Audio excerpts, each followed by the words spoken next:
Hello students, welcome back to Commerce Institute. Hope you're doing well. So, as you know, we are discussing with a series of Indian Partnership Act 1932, and today we will discuss about settlements of account after dissolution कि firm के dissolution होने के बाद उसके जो भी accounts हैं यानी कि उस फर्म के अंदर जो भी एसेट्स एंड लाइबिलिटीज़ हैं उनको किस तरीके से सेट ऑफ किया जाता है. So let's get started. Settlements of accounts after dissolution. First is sell of asset of firm कि उस फर्म की जितनी भी एसेट्स हैं हम उनको क्या कर देंगे, सेल करेंगे, और उनको सेल करने के बाद हमें जो भी रिवेन्यू मिलेगा उससे हम क्या करेंगे, जितनी भी लाइबिलिटीज़ हैं उनको पे करेंगे. Then second is uses of property of a partnership firm. Firm की जितनी भी प्रॉपर्टी है उसको सेल करके हम किस चीज़ के अंदर यूज़ करेंगे, आपकी फर्म की जो भी लाइबिलिटीज़ हैं उनको पे करने के लिए यूज़ किया जाता है. कोई भी पार्टनर अपने पर्सनल प्रॉफिट्स के लिए उन रिवेन्यूज़ को यूज़ नहीं कर सकता जो कि उसने फर्म की एसेट को सेल करने के बाद क्या किया है, गेट किया है. Then next is sequence of paying debt कि आपकी जो फर्म है उसको डेट को पे करने का सीक्वेंस क्या होगा, यानी कि सबसे पहले किस पार्टी को पेमेंट की जाएगी एंड सबसे लास्ट में किसको पेमेंट की जाएगी. तो सबसे पहले आपकी थर्ड पार्टी को, अगर उसने फर्म को कोई भी लोन दिया है, उसको पेमेंट की जाएगी. देन उसके बाद अगर किसी पार्टनर ने फर्म को लोन दिया है तो उसकी पेमेंट की जाएगी. और उसके बाद भी अगर कोई आपकी अमाउंट बचती है तो फर्म के जितने भी कैपिटल पार्टनर्स ने लगाई है उसकी पेमेंट की जाएगी. और उसके बाद अगर कोई बैलेंस बचता है तो पार्टनर्स के अंदर प्रॉफिट्स के रूप में उस बैलेंस को हम क्या करेंगे, शेयर करेंगे.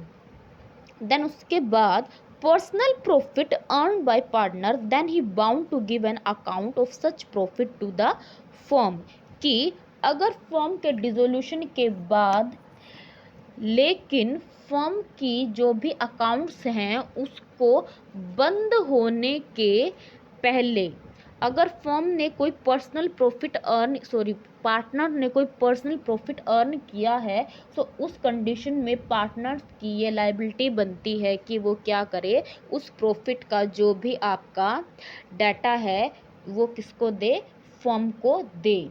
ये आपकी एक पार्टनर की ड्यूटी बनती है कि उसने फर्म के डिसोल्यूशन के बाद लेकिन अकाउंट्स को क्लियर होने से पहले अगर कोई प्रॉफिट अर्न किया है तो प्रॉफिट के बारे में फर्म को बताए. The next is settlement of premium given by new partner. For example आपकी पार्टनरशिप फर्म कितने टाइम के लिए बनाई गई थी, 10 साल के लिए बनाई गई थी, लेकिन थर्ड ईयर के अंदर आपकी फर्म में कोई नया पार्टनर आता है. तो ये पार्टनर जब एंटर करता है तो एग्जिस्टिंग पार्टनर क्या बोलते हैं कि आपको हमारी फर्म में एंटर करने के लिए कुछ प्रीमियम यानी कि कुछ फीस पे करनी पड़ेगी. तो नया पार्टनर बोलता है okay, it is okay with me, I will pay. उसने क्या किया, प्रीमियम को पे कर दिया. लेकिन आपकी पार्टनरशिप फर्म कितने ईयर के लिए थी, 10 ईयर्स के लिए. लेकिन कुछ आपकी कंडीशंस ऐसी आ जाती हैं कि आप उस पार्टनरशिप फर्म को 8 साल के अंदर ही डिसोल्व कर देते हैं. उस कंडीशन में आपकी जो फर्म है वो बिफोर द टाइम यानी कि प्री मैच्योर आपका डिसोल्यूशन हो जाता है तो आपकी फर्म का ये लाइबिलिटी बनती है, आपकी फर्म की ये ड्यूटी बनती है कि उस न्यू पार्टनर ने जो प्रीमियम दी थी for entering in that partnership firm, आप उसको वो प्रीमियम वापस पे कर दें.